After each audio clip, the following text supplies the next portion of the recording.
Imagine you're in a crowded cafe, laptop open, coffee steaming at your side. Around you, conversations bubble, laughter, debates, competing playlists. Yet in the corner of your eye, you spot someone utterly motionless. No scrolling phone, no tapping foot, just present. You feel drawn to them, inexplicably curious. What story lies behind those quiet eyes? Now picture yourself at a party. Music pounds, voices rise. Yet when you lock eyes with that same person, everything else fades. It's as if their silence hums with deeper meaning. You lean in, hoping they'll speak, but they don't.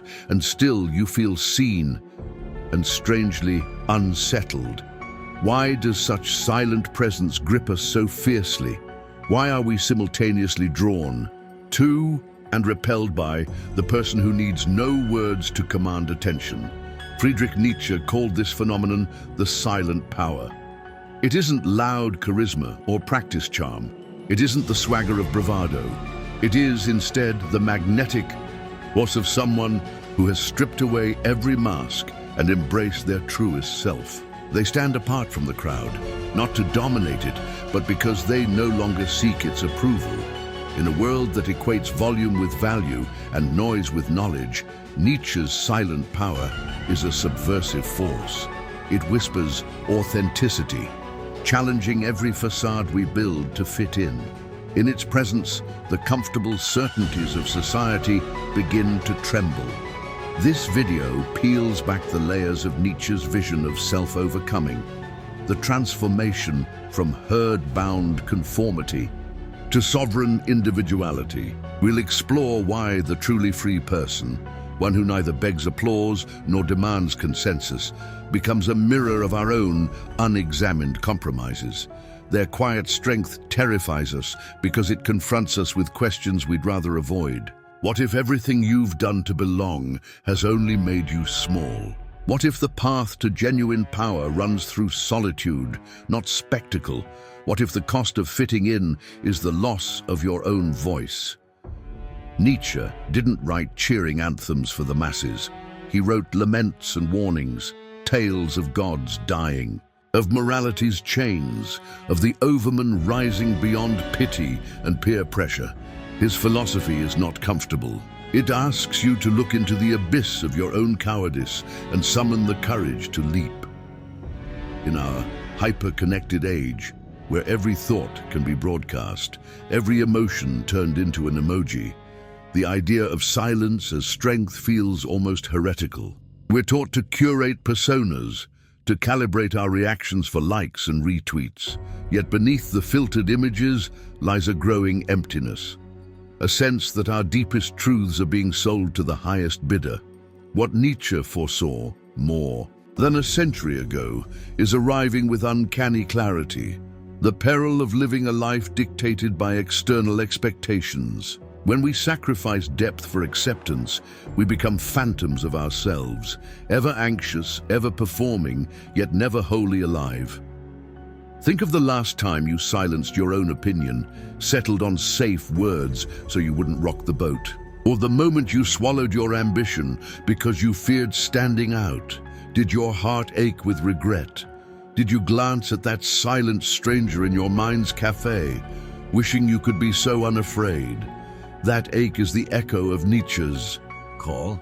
It's the whisper of something dormant within you, demanding release. Nietzsche challenged us to transcend slave morality, the herd's moral code built on pity, conformity, and fear of the unknown.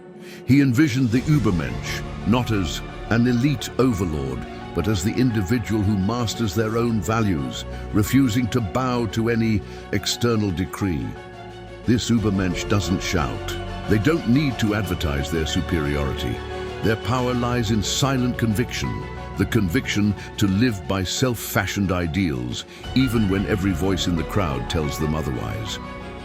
Over the next 10,000 words, we will examine Nietzsche's core theories on herd instinct and self-overcoming, reveal how silent power unfurls in real-life rebels, from artists who defied conventions to scientists who questioned accepted truths. Unsettle by uncovering why our instinctive fear of the silent individual is at its root a fear of our own potential. Climax with the paradox. Those who seek power through applause end only in hollow victory, while those who find power in solitude stand unshakable. Resolve by offering practical paths to cultivate your own silent power through solitude, self-reflection, and the courage to defy the herd. So, lean in. Let the world's clamor fade. As we embark on this journey through Nietzsche's mind, allow the silence to speak, for in that stillness lies the key to your greatest fear and your deepest freedom. Nietzsche believed that life is not governed by fixed essences or moral absolutes, but by a force he called the will to power, an impulse toward growth, creativity, and self-affirmation.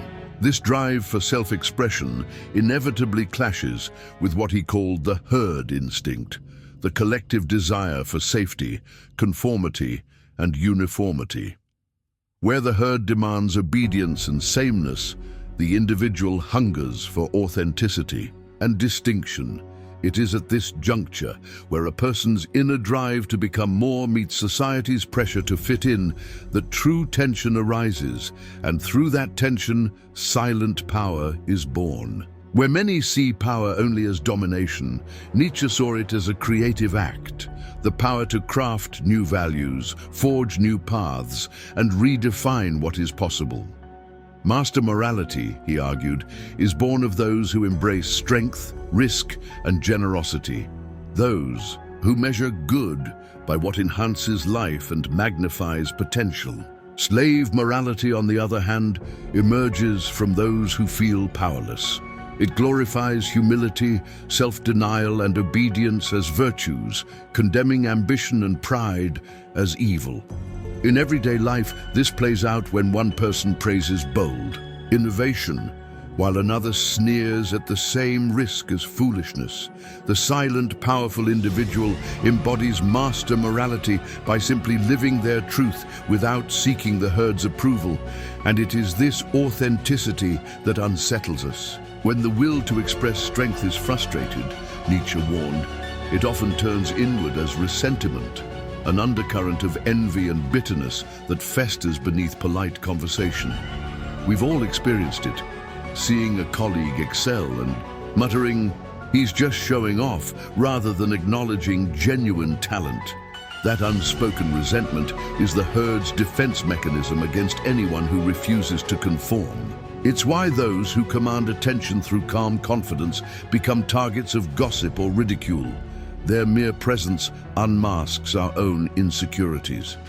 Yet genuine self-overcoming, the process by which we confront our weaknesses, learn from suffering, and continually reshape ourselves, relies on embracing challenges rather than shrinking from them.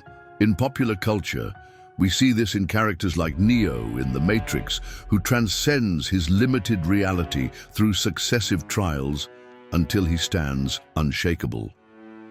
True self-overcoming is not a one-off triumph, but a lifelong practice of turning every setback into a springboard for growth. At the apex of this journey stands Nietzsche's Übermensch, not a mythical superior being, but the individual who has risen above both master and slave moralities to create personal values.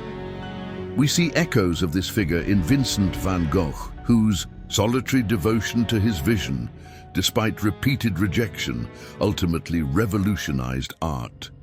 His silent refusal to adapt to salon tastes exemplifies the creative power of one who lives by self-crafted ideals. History offers further examples. Socrates in ancient Athens was neither grand orator nor rabble-rouser. He was a silent gadfly, questioning accepted truths until the city's intellectual foundations trembled. His calm persistence terrified those who preferred comfortable illusions, leading to his trial and execution in 399 BCE. Almost 2 millennia later, Emily Dickinson wrote in Near Solitude, seldom publishing yet composing poems that defied poetic conventions with every dash and line break, Her silent revolution reshaped literature long after her death. In our era, Steve Jobs harnessed silence as stagecraft, unveiling products with minimal words but maximal impact.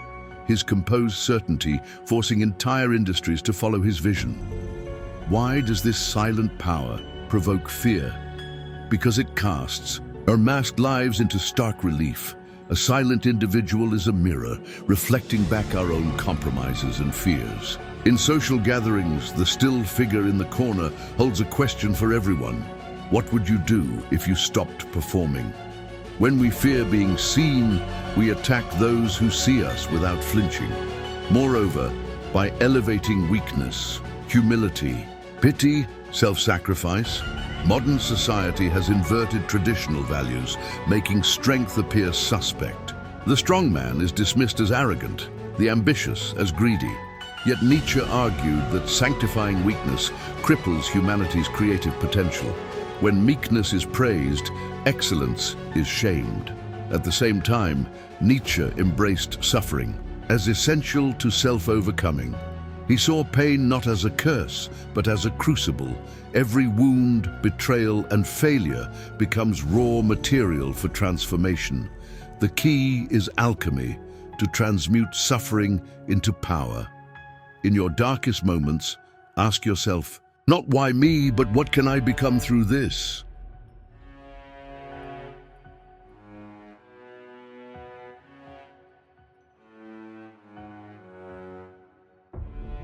To bring these lofty ideas down to earth, consider practical steps. First, set firm boundaries.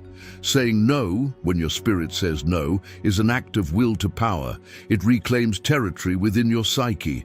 Second, cultivate creative solitude. Carve out phone-free afternoons and observe how ideas stir when the hive mind's buzz is silenced. Third, reframing failure as feedback. After every setback, journal 3 lessons learned, turning pain into growth. Fourth, clarify your core. Conviction before any public endeavor. Let each word you speak anchor back to that inner truth. And finally, when the herd labels you arrogant for asserting yourself, pause to ask whether you're harming anyone or merely unsettling their comfort. As these threads intertwine, you begin to see the crossroad at which you stand. On one path lies the ease of conformity, paved with flattering nods but draining life's vitality. On the other, a rugged ascent towards self-sovereignty, demanding solitude and courage but promising unshakable authenticity. In the next section, we will stoke these tensions into unsettling revelations, exposing the hidden mechanisms by which society suppresses our silent power and preparing you for the chilling turning point that forces you to choose between safety and truth. Imagine a crowded subway car in the morning rush, faces blurred by motion, eyes fixed on phones, each person ensconced in their private bubble of playlists and silent anxieties. Now picture one passenger who sits motionless, feet planted, spine straight, eyes calm. No headphones, no scrolling. In that car full of people desperate to escape themselves, their hearts sharpen at the sight of such serene presence. Unsettling, absolutely, because this one person is living an unspoken challenge. I refuse to hide. In a world that demands noise, whether through notifications, small talk, or self-promotion, silence becomes an act of rebellion. We like to believe we prize authenticity, yet most of us scramble to fit in. We craft social media personas, rehearse party anecdotes, even mask our opinions in group chats to avoid offending. What if I told you that this constant performance doesn't endear you to others, but rather buries you under a pile of nice facades, one more invisible face in the herd? Nietzsche warned that the herd instinct doesn't just seek similarity, it punishes deviation. When you stand out by silence, by refusing to echo every passing trend, you become an anomaly, a mirror reflecting everyone's will to conform, and that reflection can sting. Psychologists have long studied conformity's power. Solomon Asch's classic experiments in the 1950s showed that individuals will often give patently wrong answers to match a unanimous group opinion, even when the correct choice is obvious. The silent dissenter, the one who refuses groupthink, becomes the target of subtle ostracism, puzzled glances, hushed whispers, or gentle pressure to just go along. Yet it is precisely this pressure to conform that fuels the silent power Nietzsche extolled. By refusing to speak the herd's language, you expose its fragility. You force it to defend every tiny belief it holds dear. Consider the workplace. You volunteer for every group project, nod along at every meeting, chime in with agreeable comments, because you believe that being seen as a team player will earn you favor. And for a while, it does. But beneath the surface, those closest to you barely notice your effort. They remember the person who led the big presentation, not the one who stayed late filing paperwork. In a study of organizational behavior published in the Journal of Applied Psychology, researchers found that highly agreeable employees were often rated as less influential by peers, precisely because their contributions were too diffuse to register. As leadership, the more you give in small, imperceptible increments, the more you risk vanishing into the background. Now imagine the counterintuitive flip. What if setting firm boundaries and occasionally disappearing from the group's radar actually increases your perceived value? When you say no to every extra task, people notice. When you decline the latest team lunch, colleagues wonder why and may even extend a more genuine invitation next time. The scarcity of your presence becomes magnetic. This principle echoes the economic theory of scarcity. When something is abundant, its value plummets. When it is scarce, demand soars. Nietzsche's silent power capitalizes on this paradox. A person who appears too available is taken for granted, while the one who chooses solitude becomes an object of fascination. Even in personal relationships, emotional over-availability can backfire. A 2018 study in the journal Personal Relationships found that partners who prioritized their own needs and hobbies, balancing independence with intimacy, reported higher relationship satisfaction than those who merged identities completely. Those overly enmeshed, who attended every social event together, shared every detail of their day, experienced what the researchers called codependency fatigue. Their partners, rather than feeling loved, felt smothered. Nietzsche observed something similar when he spoke of the sympathy trap, the way excessive compassion, though celebrated by slave morality, can drain the self of vitality. True empathy, he argued, requires distance, a silent respect for the other's space, but disdain for the silent strong is not limited to day-to-day interactions. It permeates cultural narratives. Think of every silent hero movie, the lone gunslinger who speaks 2 words in an entire film, the stoic detective who works in shadows, the monk who meditates without uttering a syllable. Audiences admire these figures, yet fictional monsters abound in literature and film who share similar traits. Dracula's calm stare, Jay Gatsby's inscrutable smile, the Joker's silent stare down before chaos erupts. Why do we celebrate silent heroes but fear silent outsiders?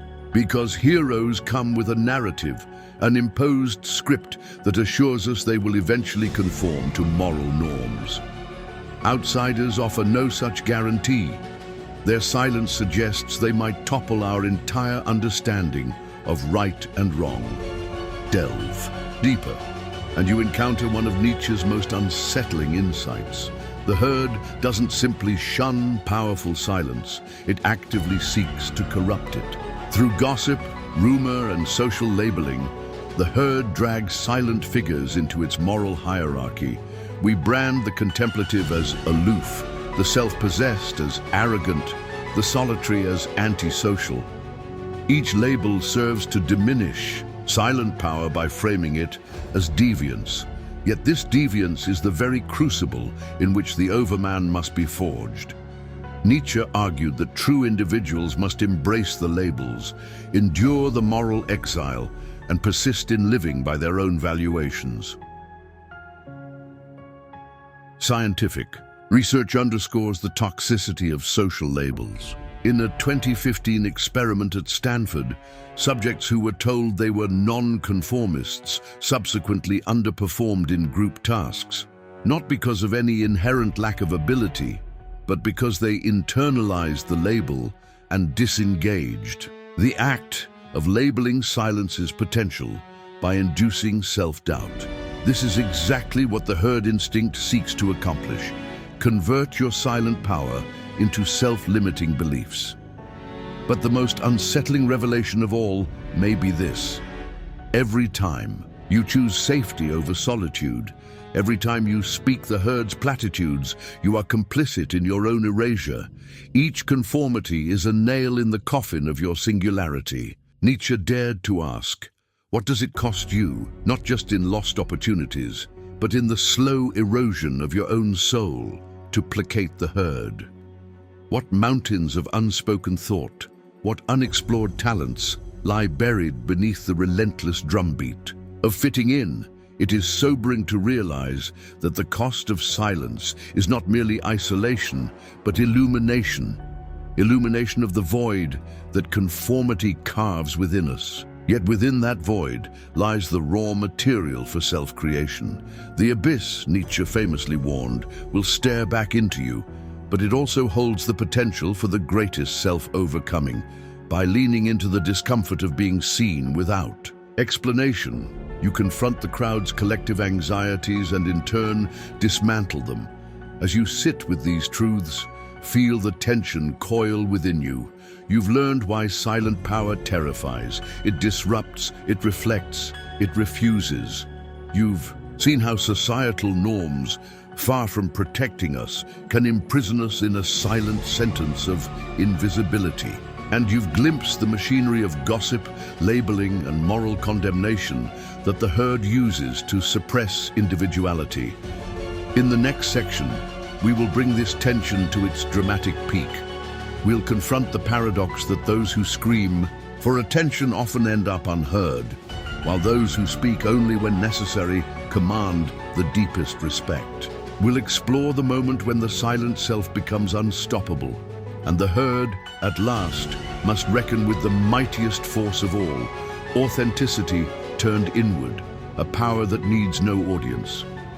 In the blink of an eye, everything you thought, you understood about power and presence begins to collapse. You've seen how the herd demands noise, how conformity in relationships, this commitment to silent power transforms the dynamic altogether. When you bring genuine presence, unhurried, unfiltered and unwavering, you gift others the permission to show up fully as well.